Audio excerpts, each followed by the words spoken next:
ଆମର ଅମ୍ଳ କମିଯାଉଛି।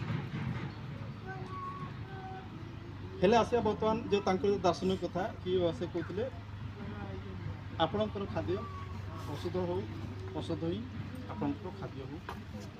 ଏବେ ଜାଣିଛନ୍ତି ଏବେ ତ ମାଣ୍ଡିଆ ଚାଷ ସମସ୍ତେ ସରକାର ମଧ୍ୟ ପ୍ରମୋଟ କଲେଣି। ମାଣ୍ଡିଆର ସବୁଠୁ ବେଶୀ କ'ଣ ଅଛି, ବାକି ଭିଟାମିନ୍ ତ ଅଛି, ମାନେ ସେ ବାକି ଜିନିଷ ଅଛି, କିନ୍ତୁ ସେଟା ବେଶୀ କ୍ୟାଲସିୟମ୍ ବହୁତ ଅଛି। କ'ଣ ଅଛି କ୍ୟାଲସିୟମ୍ ମାଣ୍ଡିଆରେ ଅନ୍ୟ ଅନ୍ୟ ଅନ୍ୟ କ୍ଷୁଦ୍ରଶସ୍ୟ ଅପେକ୍ଷା କ୍ୟାଲସିୟମ୍ଟା ବେଶୀ ଅଛି। ତ କ୍ୟାଲସିୟମ୍ ଖାଲି ସେ ମାଣ୍ଡିଆ ଖାଇଲେ କ'ଣ ହୁଏ, କ'ଣ ହେବ?